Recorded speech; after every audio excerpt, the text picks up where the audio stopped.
gonna let you have your coffee and some water too. And so I just want to remind the audience here, if you have questions or anything. So I'll be like, we're really gonna have our regular conversation. Our regular coffee conversation. Right, exactly. I like so. This. And if people have like any questions for us, even here, here or at home, please just right now, I'll be like checking the event, and so we will go through these questions. So awesome. Niels, my first question for you is, how was it? Well, as I said, it was kind of, like being in a NASCAR race. Okay. I felt like I just had to keep going and going and going, but I liked it. I'm a bit of an adrenaline junkie, so okay, I worked well with my personality. All right. Did you lose weight like F1 drivers? I think I did. I'm feeling a bit more trim. Nice. So we can recommend that for people trying to lose weight. Niels, as I mentioned, so you're the co-founder and CEO of Humanos, and I want to talk a bit more about what you do at Humanos and actually how technology can help you amplify the impact that you do. Yeah, absolutely. So Humanos is a not-for-profit that we started a few years ago, and its mission is to marry the mind of business with the heart of humanity to transform the lives of the disadvantaged. And I think that technology is one of the most powerful tools that we have at our disposal in the 21st century. And for sure, it can be a terrific ally as we go about trying to really create lasting and sustainable solutions. Of course, everything that we do has to always be centered around the human being and around the people that we're trying to help. Technology is the tool. Technology in itself is not the end goal, but the end goal is how do we leverage technology and how do we make sure that technology can improve the lives of people for the better. And as well, what we want to do with technology is make sure that it's accessible to all. So the democratization of technology, I think, is a really important aspect of trying to create a better world. And at Humanos, we're always looking in our projects, what is the best way for us to co-create solutions with the people that we're trying to help? And if we see there's an opportunity to bring in technology, for sure we would do that. And one of the things that we're really starting to look into now is this no-code, low-code movement that's happening, which allows people who have really no background in technology or in coding to create pretty powerful apps. And I think this is just a terrific example of how we can take, a technology, make it open and available to everyone, and then use that to really address some very difficult questions. Right, and you and me have been talking about this for a while now, about how actually there's this misconception that technology is hard. Technology is for people who are advanced, people who really can use, coding and whatnot. But then we see, like in Africa, in Asia, a lot of innovation, social innovation around technology, and some very basic one like SMS or whatnot, right? Yeah, and I think that's a terrific point, that we're getting to that place in our adoption of technology where technology really is accessible for everyone. So if you think about even 3D printers, a few years ago, maybe a decade ago, a 3D printer was really only for very specialized companies that had the money and the facilities and the knowledge to use it. And now, a 3D printer, probably your son Zane could, in a couple of months be using that himself, right? And if we combine that with kind of the machine learning that helps us to build code, then you can see that actually just with a little bit of tutorial knowledge, we can actually leverage these super powerful technologies, and of course the way that we want to leverage them is in a way that benefits everybody. Right. I can only echo that, because we, as you know, a couple of years ago we worked with l'itinéraire, right, and with the challenge to actually help them find new ways to help their customers pay for it for the magazine. And so l'itinéraire, I think everyone knows what it is. It's a street magazine, and people used to pay by cash. And so 3 years ago, we had this challenge where people didn't have cash anymore. Today it's even like, I think it's even less people will have like cash. And when we came up with the solution, it was around technology, and everyone thought we will have the technology of Connect and Go. We will have the Square or whatever or whatnot. And so, but we ended up like using SMS as our needs and our mean for paying, and people would just pay with text tools. And so and we were surprised, and everyone was like, wow, this is amazing, like what a solution. And well, it's really simple, but behind there was a whole process. And so I want to go back to the process, because you talked about it, and this is what Humanos do, and for people who knows you know that you breathe, you drink, you eat design thinking. Right. I even have design thinking socks. I'm not wearing them today, but I have them. All right. I'm sure you have. And I know. I've seen them. And so it's really important, because you talked about actually how we need to make sure technology is the mean and not the end. And design thinking is a powerful tool and mindset to help us. Can you talk a little bit more about how design thinking can anchor us in that thought? Yeah, absolutely. And I think, your example of l'itinéraire is a terrific example, and the work that you did was absolutely wonderful. So the design thinking approach really starts off with one thing, and that is to get to know the person. Get to know the person that you're trying to help. And before we even define the problem, we go into the context, we deeply immerse ourselves in the routines of the person so that we can truly see the world through their eyes. Right.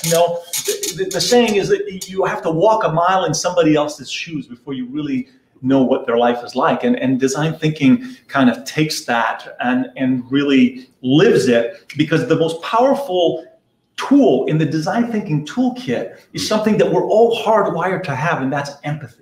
Right. And so with empathy, when you marry empathy with the power of technology, I think that's where the magic happens. And so with the methodology, once we really start to understand the perspective of someone else, we understand the pain that they go through, then we can begin to define the problem, the design challenge, right?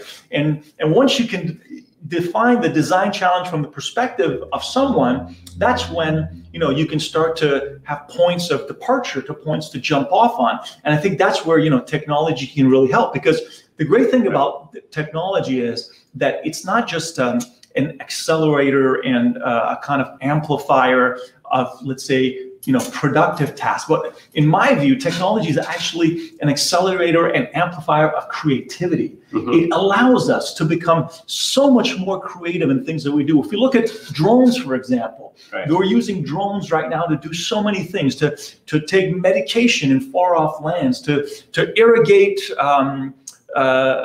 fields that are very hard to access, right? And again, it's something that a few years ago we would have never thought, well, there are these things that fly around and we can attach something to them, or it was just kind of for people like the kind of the technologists who thought this is just a cool new toy to have, or influencers. Right. So I think that the power, the magic of design thinking and technology is to just open up that creative space for us to go into so many different areas. And then, of course, the ability of technology to scale is something that's really, really important. And when we look at right now we're about 7.8 billion people living on this planet. And how do we get to let's say that 80%? We're talking about 5 billion people around the world. That's a lot of people, and technology can really help us to scale and to accelerate all of the creative ideas that people, the social innovators, have in trying to come up with solutions. Right. I mean, we may not take them to space with the other, 5 richest person in the world. Who have all the wealth, 80% wealth, but it can definitely make an impact in their life for sure. And so you really talked about something interesting here, is that technology actually helps leveling the playing field for people and makes everyone able to create and to innovate. And the low code, no code is one of them, right? Mm-hmm. And can you talk a bit more about how actually this have you seen any examples of how this low code, no code technology is used, and And how can we actually use it even more? I mean, what's the potential actually behind Yeah, it? absolutely. So there is an example that I just came across. It hasn't quite made it into the kind of commercial world yet, but it's being worked on. And so here's an app that was developed by someone who had absolutely no training in technology whatsoever, and someone who was actually coming from a pretty dire situation. So it's the case of a woman who was caught up in domestic abuse. Right. And so very tough situation. So after kind of getting herself out of that situation, she decided to address this issue by coming up with an app. That what this app would do, for one thing, the app was kind of not evident on the phone, so it was secretly put on the phone. And there's various ways that the app could be activated in times of distress. So for example, it could be that you just shake the phone and then the app would start to send distress messages to people on your contact list. At the same time, it would start to record video and audio to kind of capture what is going on in the moment. So, you know, what this is doing is giving voice to some very vulnerable people, and in some very difficult and potentially life-threatening situations. And this example, I think, really captures the power of this movement. And so, you know, there's a lot of low-code, no-code platforms that are coming up. Some of them are just simply, you know, drag and drop. Others, machine learning starts to fill in the code for you. And just with a little bit of guidance, again, someone who really knew nothing about how to create a technology solution, but knew how to be in that situation and what she needed in that situation to actually make her safe and take her out of that situation. You know, so again, taking that human-centered perspective, putting it together with the technology, started to bring together something that could potentially save a lot of people from trouble. And I mean, it's really powerful because, as you mentioned, now it enables anyone who's actually in a situation. And so you talk about human-centered. I mean, who better than the person, I mean, living in that situation would know what kind of solution she needs. And so it's really democratization a bit of technology and digital solutions to everyone. So it's, I mean, I know about the solution you told me about. I'm really rooting for it to be out there very soon, because it's a very important one, and we wish her very good luck on her journey. I want to talk also about, you mentioned conditions to actually make sure that we are supporting this ecosystem, because there's a lot of things that need to happen for the digital transformation and digital technology to be out there, and digital social innovation to really thrive. Can you talk about some of the most important ones? Because there's probably a lot, and they go back to, I mean, some of the regular ones that we know about funding and stuff, but what for you, some of the most important conditions for digital social innovation to thrive? Yeah, I think that's really important, and I think the word ecosystem is really important. I think especially when it comes to social innovation and digital social innovation, we're all in it together. Right? And together we're going to go far. And so there's a lot of actors in this space. We have civil society, we have governments, we have private institutions, we have universities. So I think the first thing is just to create that space where the ecosystem can really start to work together, right? So something as simple as having a kind of a forum or a kind of a network that says, hey, we're all in this space together, and you know, what can we do together? I think that peer-to-peer learning is an incredibly powerful tool. So we learn best practices, we learn, you know, what's working in one area and what's not, and again, this can be truly global. So this notion of enabling a kind of a peer-to-peer learning. Of course, funding is important, and you know, again, when we look at some of these technologies are pretty, let's say, low cost. But at the end of the day, to scale something as you know, with technology, you kind of have to invest in it. You have to be able to bring it to market. You have to kind of distribute it. So funding, I think, is really important, and that can come from a variety of sources. Of course, governments can be one part of that, philanthropic foundations, but also I think that the private sector can really be a part of that as well. And some of these applications that we're talking about can actually have multiple uses, and we can put them into the private sector and not just the social sector. I come from the university background, so I, of course, believe very much in training and education. I mean, again, low code, no code doesn't take a lot of training, but we kind of need that training. So having a place where we can give people these technology tools, the digital tools, is important. And finally, I think that we got to keep in mind, again, the goal is technology for good, right? Like any tool, technology can be a force for good and a force for not so good, right? So, and I think we need to make sure that we keep the checks and balances on technology, right? There's a lot of discussion now about kind of big tech and what's going on, and some things that are not actually benefiting society that much. So I think it's very important for us to keep in mind that just part of it, the justice part, and make sure that whatever we're doing is within a framework that has the checks and balances that ensures technology continues to be a force for good. Right, and I think it's a great segue to my next point, that actually, as you mentioned, there's a lot. Forums are really important. There's a lot of movements. Actually, people are sharing knowledge, and AI has been, of course, really highlighted and out there for the last years. And there's AI for good and whatnot. And what AI poses as a question and problem is of course the data behind, right? And how we get the data, and also making sure that the data is representative of people, right? And so what you were saying here is about trying to make sure that we keep ethics in the way we use our data, in the way, I mean, at Talsom, we've been talking a lot about data. Olivier talked about it in his affair. There's really something about the importance of making sure we have ethics in the way we use data and the way we use, at the end, technology, right? Absolutely, so, absolutely. Can you talk a bit more about why is it important to, in a word where we're trying to make a word of Jedi, right?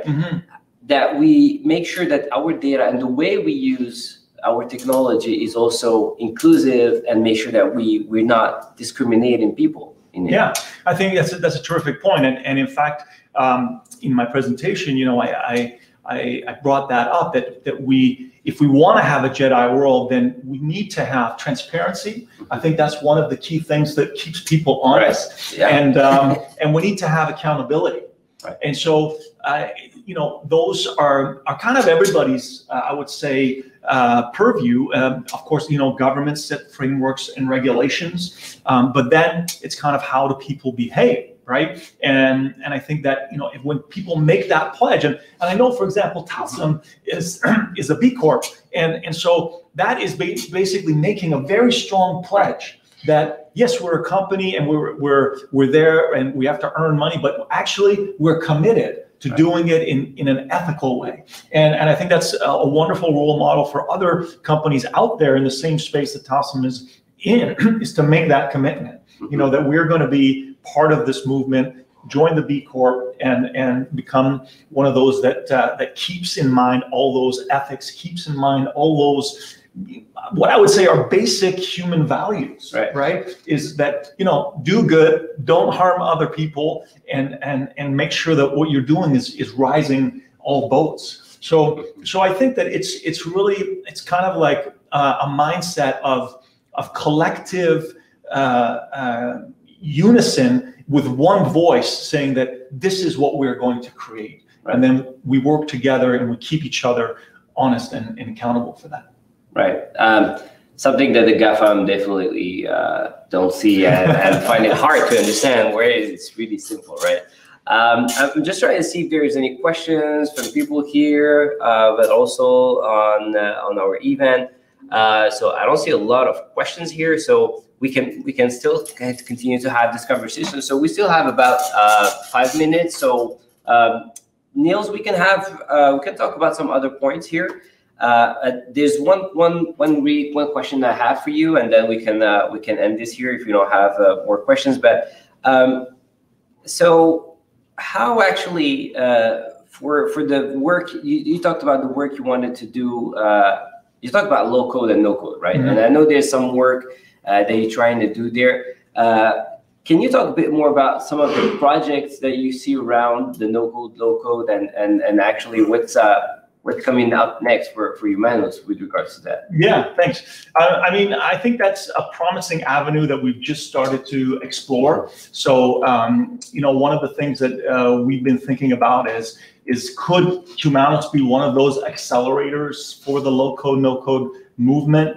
We could start to create some programs where we train people, where we bring people, for example, like this example of the domestic violence app that I told you, where we're kind of like a little bit of an incubator for people who want to do that. So that's one avenue. We've got some other projects in the pipeline.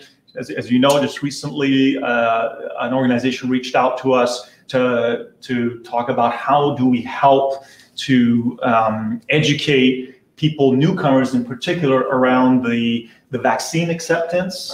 Right. So we're going to be doing a project in the health sector around vaccine acceptance with newcomers. And we're always, looking for areas where we think there's a problem and there's a need, and then, we can go and put our approach to use. And some of those will have the technology kind of bent to them, and some of them won't. But really what we're trying to do is again, to be a force for good. Humanos our tagline is design thinking for humanity. Right. And what we really believe in is that when we all work together, when we all have the shared vision and values, then we can change the world for better. Mm-hmm. I mean, I think I'm a believer, right, as we say, so I don't think I need convincing. I think we have a question. Yeah. Well, I'm going to take the opportunity that Niels is here. It's not a scripted question, so sorry, Niels, I don't want to put you on the spot. No, it's not scripted. Listen, we've had a lot of conversation, you and I, and also Adil, about design thinking and how it's perceived in the business world. Mm-hmm. And I'd like to have your thoughts around the future of design thinking. Given the fact that over the past couple of, I would say, months, maybe years, 2 or 3 years, somehow I get the feeling that the business community has started to, not lose faith, but is not seeing the power of the whole process, right? And to some extent, it's been diminished to doing workshops, mm-hmm. right? So we're going to do a design thinking workshop, where when you think about it, workshop is a tool, but it's not the design thinking methodology. Mm-hmm. So, do you see, perhaps it's the same thing that happened with Agile over 15 years ago, and it went through cycles. But where do you think this is all going to take us, right? Do you think that there's going to be enlightenment? Is there going to be a tipping point that things are going to turn back? You're doing a lot of talks, you're teaching design thinking, you're talking to a lot of businesses. What are your thoughts around that? Yeah, thanks for that question. And yes, we've got a lot of discussions around that. So my feeling is similar to yours. I think that we have reached this point where that design thinking has been kind of watered down a little bit, and people are really looking for the quick fix. And so what I say to people is that design thinking is design doing. So until you actually start doing it, and when you start doing something for the first time, it's just like if you take up a sport for the first time, it doesn't feel that natural. And design thinking is a muscle, so you have to train yourself to do that.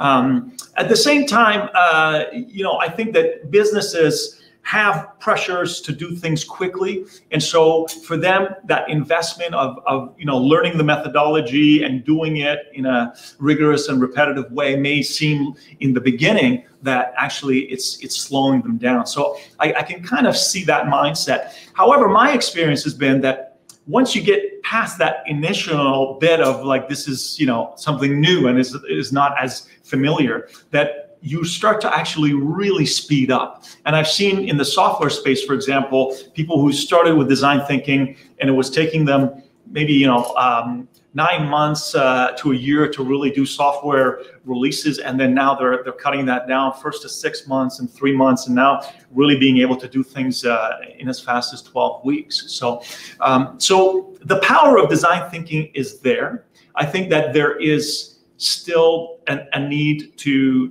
educate people a little bit more. And being kind of in the education sector, one thing that I'm seeing, which really is encouraging, is that in the education process, they are starting to really promote interdisciplinary thinking. And interdisciplinary thinking is one of, I would say, the secret sauces of design thinking. So when you bring people who are from very different backgrounds, they can actually approach a problem and come up with more breakthrough solutions than if it's just people who are from one point of view. And so as we're starting to do that in our educational system, and then we see that actually people are enjoying that and people are liking to work that way, I think that businesses are going to start to see that this is not something that's just going to go away. This is something that is going to be here for the long term, and is something that, is going to be in a way demanded by their employees. So that's one side of it. And then on the other side, kind of what we were talking about here in the social innovation space, where people can come up with solutions, right? People who are working in their free time and are just volunteering can come up with solutions that are far better than, let's say, a dedicated private enterprise. So I think when you see that, there's this power of coming up with solutions, there's this power of bringing multidisciplinary people together, and there's this power of really sticking with it. What I'm hoping is that businesses are going to see the full value of it and start to move away from just the workshops and go more into, let's say, the mode of we want to become the masters of design thinking. So I'm hopeful about it, but we got a bit of education work to do. Mm-hmm. And I think that's the key, is really education. And one of the things is that, Canada doesn't yet have a school of design thinking. And so a school of design thinking, I think, would be a really great place to start educating people and to show that, this is a very powerful methodology. And when we combine it with all the technologies that are coming, actually, this is kind of the future. Cool, thanks. So start with education. That's really interesting. Yeah, I mean, as you mentioned, we see it more and more. Kids now know more about design thinking than adults, right? Right. So I think we probably need another cycle of before. Design thinking is everywhere. So it's really a nice view. We hope to see it happening. We actually got a question for you, and so the question goes: technologies are bipolar. To have a positive impact in their use, they must first have a negative environmental and human impact in their manufacture. How can this be accepted in a social context?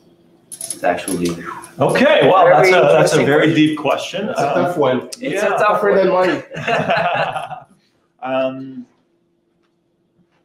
Well, I think I guess I would take a little bit of issue with the statement that it has to have a negative kind of impact in the manufacturing of it, and I think that goes back to kind of what I was saying before, is that if we start with the design constraint, for example, and this is a concept in design thinking, is like, hey, something has to be, has to have this dimension, and that's the design constraint. Well, we can start to put those design constraints, right away in there. So for example, we can come up with a technology, but it's it can't have a negative environmental impact, for example.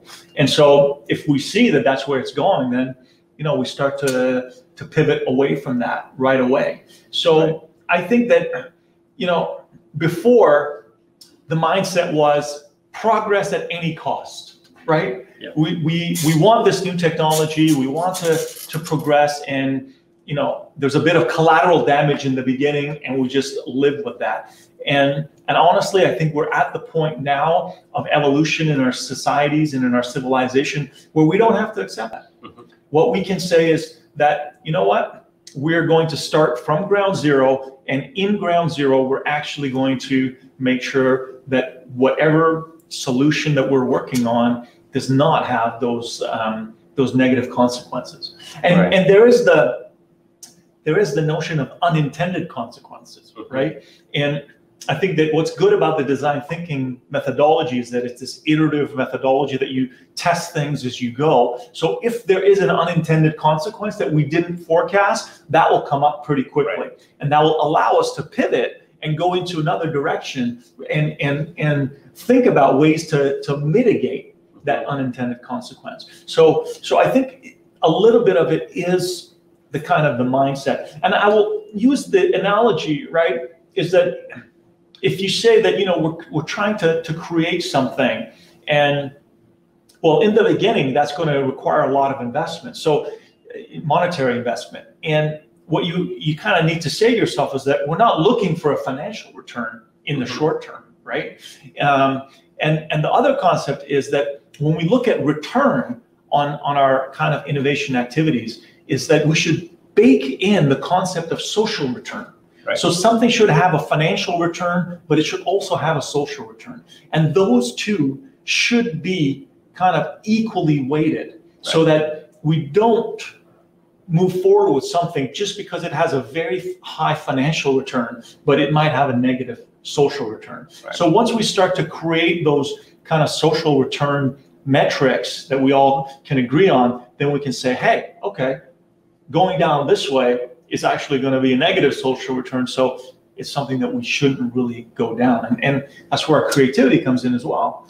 Right. And this is where impact investing is actually kind of thrilling in terms of like creating financial product where it's not only about the financial return, but it's also social return. And it's funny because I'm working with an organization right now when we issued community bonds. Right. And so these community bonds are just basically money that you put with a very low investment return, but it's actually helping build a social. But a very high social return. Exactly. That's a fantastic, I think, example actually.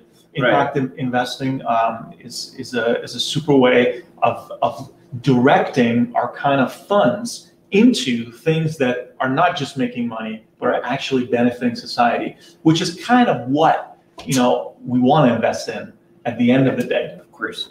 And to also sum up some of the things you said, it's actually, so we need to actually build product and use technology and think about low impact and positive impact by design. Yes. So baked into the design. Right? Exactly. So we have to, and this is where circular economy also is really driving, and we see a lot of examples, and you and me know that. Right. We worked on how service design can work on it. Talsom is also cooking something around circular economy and how we can help manufacturer also build in that. So circular economy can be also maybe one of the things that help us see, okay, by design, how can we make sure that we're not making any negative impact on the environment and social as well, and be in that cycle and reuse everything. Absolutely, absolutely, and that is something that's already happening, and I'm happy to see it. As you know, my son is now doing his engineering studies, and one of the things that they're learning is when they engineer a product, what is that product's impact and how would it be disposed of in a way that actually reduces its impact. So that's already coming into the education system. So yeah, so it's I think it's very, very doable, and I think we don't any longer have to make that trade-off between let's take a bitter pill now because it's going to be kind of better for us in the longer term. Well, I think that's pretty awesome. Good and a nice way to end this conversation and this event. Thanks a lot, Niels, for being with us. Always a pleasure. I know I'm going to be seeing you a lot the next days. But for others, if you want to talk to Niels, you can reach out to him or go see Humanos website. And for the other audience, we will happily have you on our next Pecha Kucha presentation, the Sigma 64. It's a bit hard of a name. And as I mentioned, there's a lot behind it. Like the team really worked hard. So if you find out more about like what the meaning, let us know. And have a good day and see you soon. Thanks very much. Thank you.